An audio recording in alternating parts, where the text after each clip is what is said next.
Hello, I am Vitold and this is Yamaha Tracer 9 GT, and man, what a surprise this bike is! I've heard a lot of good things about the Tracer not long after it was released, and I always liked the design of it, but kind of never appealed to me enough to actually go and spend some time with it. But now, thanks to my friend, and cheers to Adam here, I finally did, and damn! This is something that I did not expect at all. So let's get into details and cover the engine and performance, how it handles, comfort of the whole bike as it is, what it is for, and what it's equipped with. Starting off with the engine and performance, there's an 890 cubic centimeter inline 3-cylinder engine. Yes, 3-cylinder engine, you heard me correctly. If I hadn't read about it, I would not be able to tell that there is one cylinder less than 4. It's just so smooth. Now, there's also a simple Tracer 9 without the GT in its name, without some features, and significantly cheaper, like €2,500 or dollars. The simple one has different suspension and equipment, but other than that, it's essentially the same bike. So Tracer having a pretty much 900cc engine, it's a big power plant there.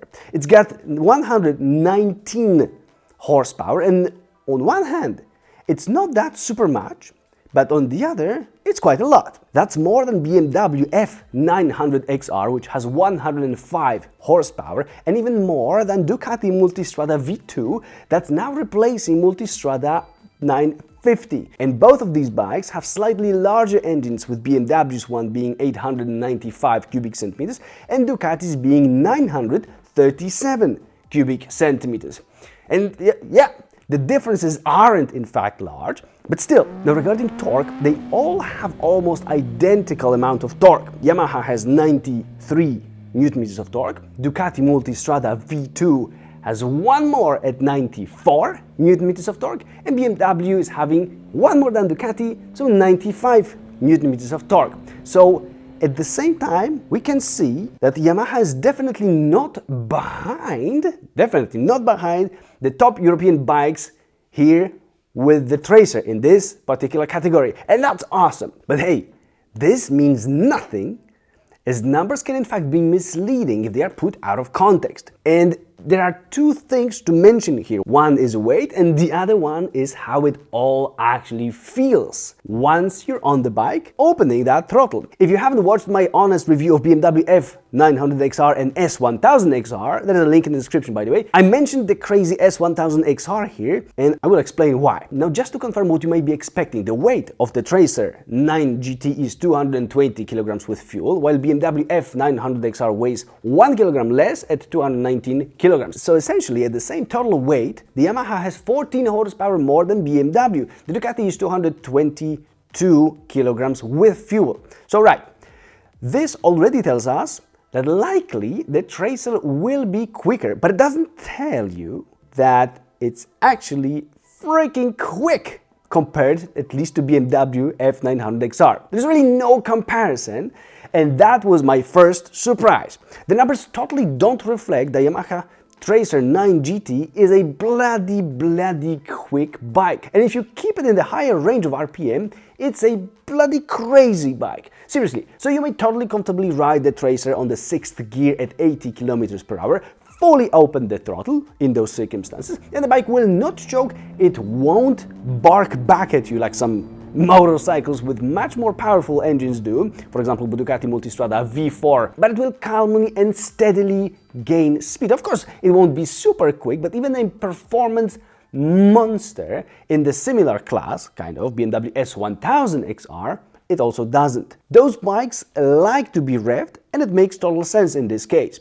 So the second lesson, after knowing how much kick there is in the Tracer's engine, is that it feels great in the second half of the RPM range. So if you want to get the most out of it, this is how it's best to ride it. Otherwise, you may just be fine with the less powerful competitors like the BMW F900XR. But then, just get yourself a Volkswagen Beetle and drive your grandma around. The engine is flexible enough for what we might expect from it. And if you want to kick somebody's ass, there's a quick shifter that lets you also to change gears up and down without pulling in the clutch. So you will quickly be able to drop a few gears and explode forward. However, dropping gears wasn't always that easy, as it sometimes was way harder than I thought it should be. Riders sometimes complain about quick shifters in BMW, but once you ride a Tracer, you know when it's not that good. The bike is gaining speed in a very pleasant way. It is very smooth all the way from the bottom. You can lift the front wheel quite easily, and it's quite a nice feeling in this case. I also couldn't feel any unnecessary vibrations coming from the engine at basically any RPM range. However, there aren't perfect motorcycles, and this one is not one either. There's one flaw that was annoying me as hell, in fact, and I'll show you what it may lead to in real life, as I managed to catch it on camera a little bit later. The problem is when setting off. So when you're about to start moving from a standstill, for example after traffic lights switch back to green. No matter what I was doing with the clutch, when the bike was starting to move, it was all shaking like hell every single time. And I'm not 100% certain that all Tracers do that, but mine was a totally new bike with around 1000 kilometers on the clock, straight from a dealership, and it was doing it all the time. Well, obviously the solution is to never stop, so if you like the Tracer, you will find your way around the issue. Not stopping is quite easy, right? The clutch also grabs pretty late and needs some time in the end to get adjusted to get used to. But it's not as extreme as, for example, Multistrada V4. The clutch lever is definitely shorter than in European bikes. If you like only French fries and you grow your fingers a little bit too fast, then you might expect that you either use only 2 or maximum 3 of the fingers, or you just have to replace that lever. It's not perfect, but aside from this one thing, the engine is bloody awesome. And it also sounds quite okay. Actually, it sounds just like any decent 4-cylinder engine, despite having just 3 cylinders.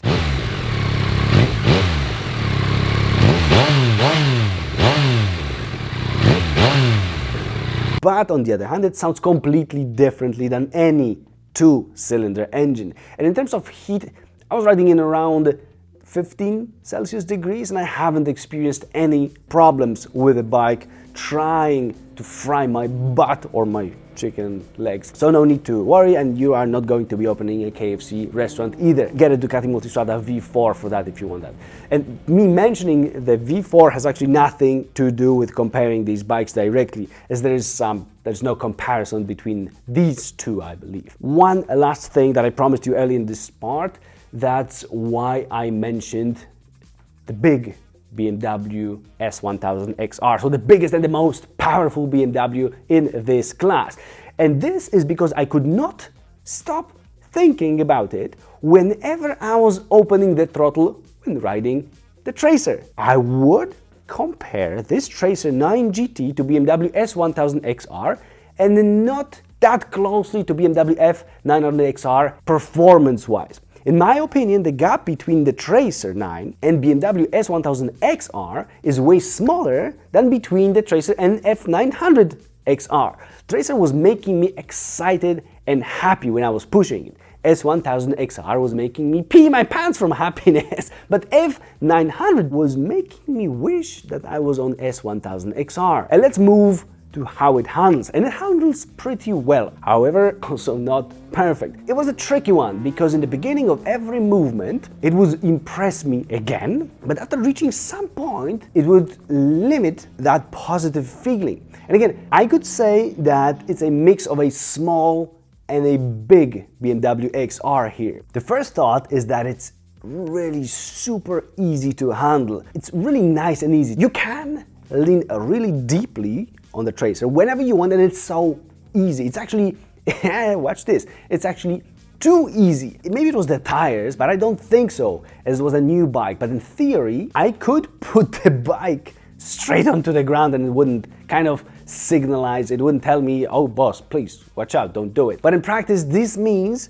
that I did not find a point in which I should stop leaning further, to the point that I was getting too deep and I would have to immediately counter the bike and straighten it up. Another way of putting it is that before you learn that it has such tendencies, it works in a kind of a 0 and 1 pattern, 100% or 0%. So if you start leaning left or right while taking a corner, the bike does that 100% as if it wanted to fall on its side. So you counter and you immediately find yourself going almost 100% straight back again. So you lean again and then you have to counter again. And in the end, it's not that, that smooth and well controlled. So in other words, it's hard to make it stay perfectly on track. This was weird and it needs a lot of focus on controlling the bike itself, as it's very sensitive. There's not enough feedback for me to control it the way I want to. It's very interesting, and if you learn the bike, it may actually let you do some totally crazy things at some point. Making U-turns was quite quick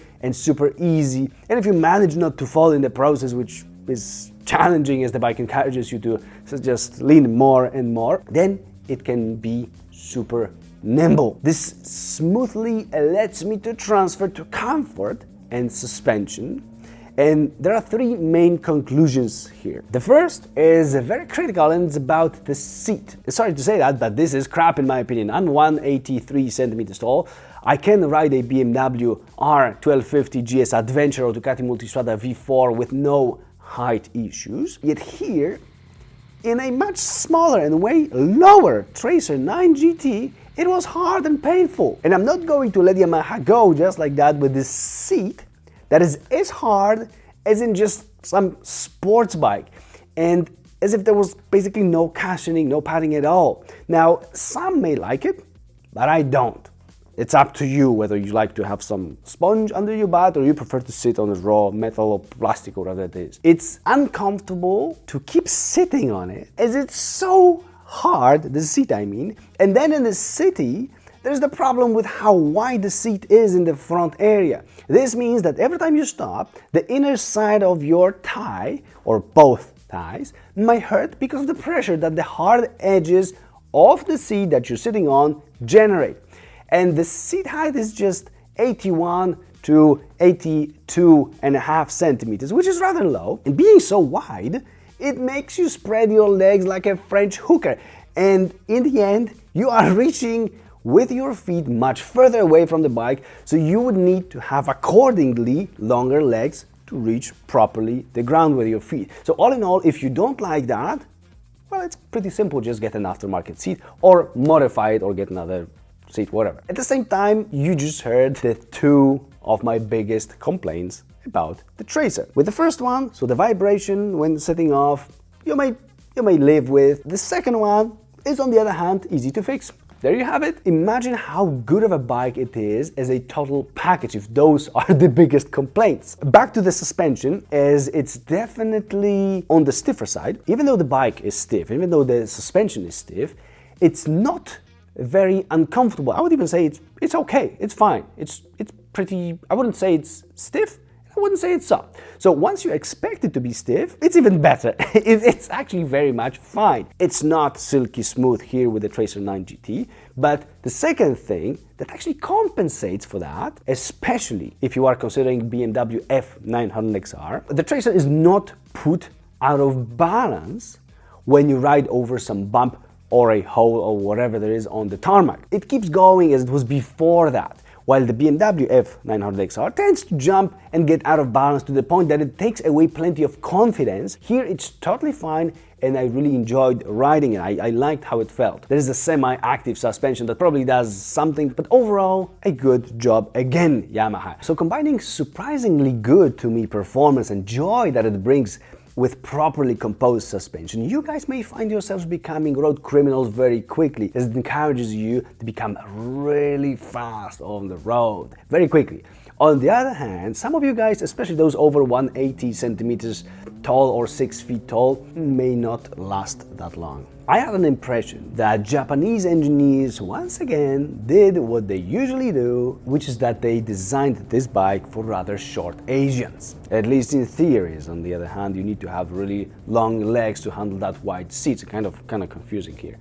But the overall feeling is that the foot pegs are quite high and the angle at which I was reaching the rear brake or the gear lever was super awkward to me. Just look at how much I have to lift the front of my foot to get it above the brake right here. That was quite uncomfortable, and that's where my conclusion came from. Take the Tracer for a ride and see how you feel with it. It's likely the same as on many sports bikes in terms of sitting on it. Now, having said this, I am not sure in which position the foot pegs were on my Tracer. And that's because they are adjustable by 1.5 centimeters. Surprise.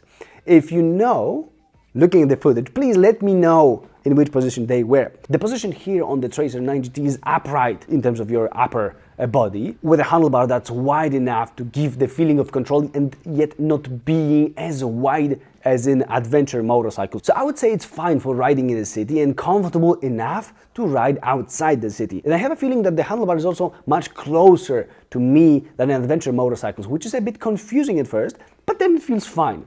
The windshield is useless. Yep, it is completely useless. It was generating quite a bit of turbulences, and lowering the windshield was the best option, but it wouldn't fully help. So yes, it is adjustable, but I would say just forget it. Note also that it was very windy those days, and perhaps this contributed to it being like that. But still, one of the reasons of having the windshield is to help in those circumstances. Now here, I think one of the reasons was that it was really close to my helmet, and I wasn't sitting very much bending forward. But the whole front part of the bike seems to be pushed far backwards. It's very close. So the windshield is right there in front of your visor, so it actually cannot do a very good job. And I would recommend getting a taller and a differently shaped windshield. What about the brakes?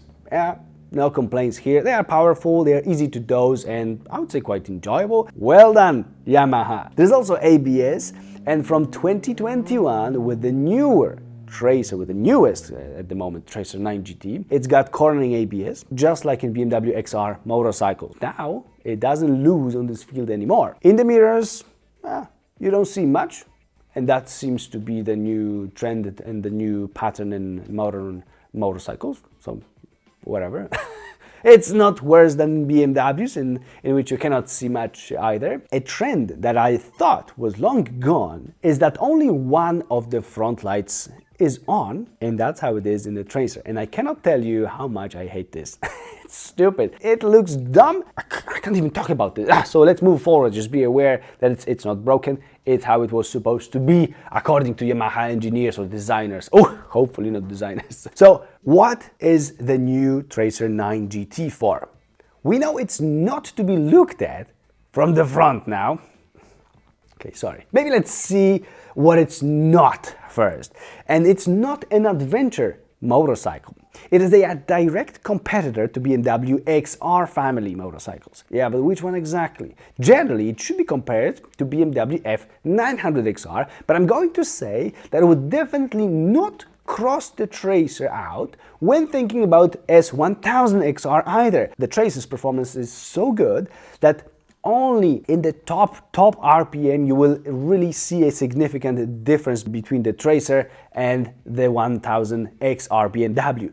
So ask yourself how often you use 100% of a really super crazy powerful motorcycle's performance like S1000 XR. I could ride F900 XR with the throttle wide open all day, but I wouldn't do that on a Tracer, and I wouldn't be able even to do that on S1000 XR, as these two are just too quick for that. And also, if you guys have ridden also those BMW motorcycles, please let me know how you feel about their performance compared to the Tracer. Please let me know in the comments. So this is not a bike that you can go off the road. It's a road bike with a 17-inch front tire. Fuel tank capacity here is 18 liters, so it's fine. I like that there are handguards in a Tracer and heated grips with this ridiculous 10 steps of heating. I'm not sure what the difference is between the setting number 7 and the setting number 8.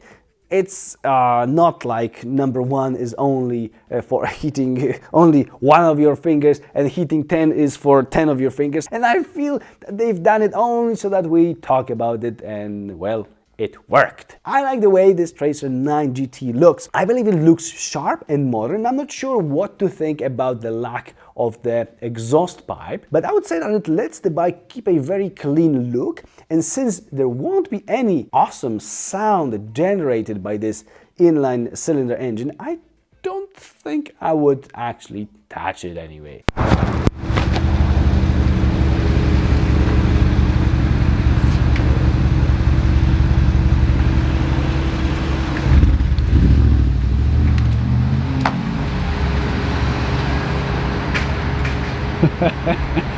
No, that was awesome. So I would let this can stay under the bike and just be invisible as much as possible. I like that Yamaha did something differently. And one more word about the front lights, because there are LEDs. If I were to touch on quality, then it's normal but not great, I think. The switches look a bit cheap and as if they were to be loose.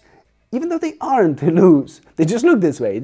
They're kind of shiny. Everyone is different from the others. It's a bit inconsistent, I think, in their shape. It's typical Japan from around 2010, so just one level higher than Japan from early 2000s. And that's how it is with Japanese bikes, and that's one of the reasons why they are cheaper. If you don't need to have fancy and giving you a super solid feeling switches, like in BMW, or if you don't need backlit switches like in Ducati, then you don't have to pay extra in the bike's total price for that. And by the way, this was the only bike that I had trouble using the indicator switches. And I guess that Japanese engineers really had in mind hands of a completely differently sized human than an average European or especially American. And this indicator switch, it's kind of like it's hidden in a hole there. So you guys, Americans, with the burger fingers, you better prepare to pay a lot of tickets once you stop using the indicators at all, and you will. And I want to be totally clear that this is a very, very impressive motorcycle. It really surprised me. I was expecting it to be a boring and just average motorcycle with nothing done really well, and what a huge surprise it was to me how fantastic performance it delivers, how eager it is to change directions, and what a great overall package it is. And there are such deals with Japanese bikes sometimes, and this is one of them, I think. There is no perfect motorcycle, and I already mentioned almost everything that I think you guys might want to change in it. I just haven't shown you that one flaw that I mentioned that I had caught on camera. So take a look. I set off, I did ride behind the camera, I started making a U-turn, almost touching the ground with a handlebar, and at the end of the U-turn, this happened.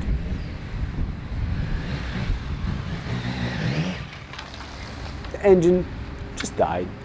I managed to pull the clutch and just rolled in front of the camera. It's not like I was riding very slowly, very weird, I don't know what happened, but it happened. Now the equipment, and there is really nothing missing out there. There's cornering ABS, there is traction control, there are cornering LED lights, so they help you see further into the corner when you are leaning into it. There are heated grips, remember? 10 stages. Now there's one thing missing, I think, and that's keyless access. And in the case of this particular bike, it wouldn't be a deal breaker for me, but BMW can have it.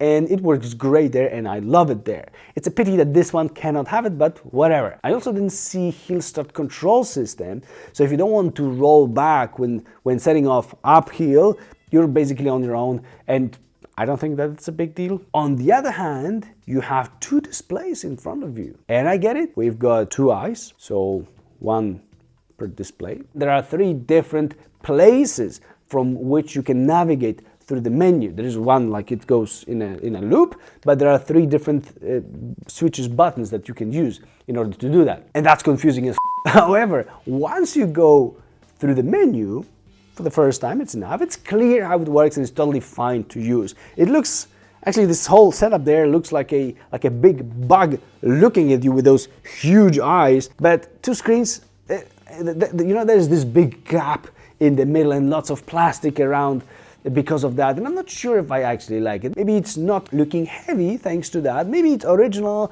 but there's literally zero benefits of that other than Yamaha bragging about two displays, which are actually small. They are 3.5 inches, I believe. So Yamaha Tracer 9 GT can be a calm and mature motorcycle, or it can be a Mad Bee that's very light and very quick, as you prefer, depending on the situation. The GT version is quite pricey, I think, while the regular Tracer is being priced almost just like BMW F900XR. The GT one is around 2,500 euros or dollars more expensive than those two in the base specification, and it stands at around 13,500 euros or dollars. What is extra comparing to the regular Tracer is the semi-active suspension that may be making it slightly more comfortable, but as I know from my colleagues who have ridden the regular one, the differences should not be that large. The GT also has those ridiculous heated grips with 10 stages. There are cornering front lights and side panniers included already, at least on my market. And I think that with those blue wheels, this bike, the GT1, looks amazing. So now I'm going to refer to the GT version. I believe that it should be really highly rated, like 8 out of 10. But because of that uncomfortable seat that made my time with the Tracer 9 GT less enjoyable, since I couldn't just replace it on the dealer's bike, I'm going to give it a 7.5 out of 10, and I think it's a really great bike. It's much better than I expected, and I hope that you enjoyed and found this video informative. And please let me know what you think about comparing this bike to others, especially BMW F900XR and S1000XR.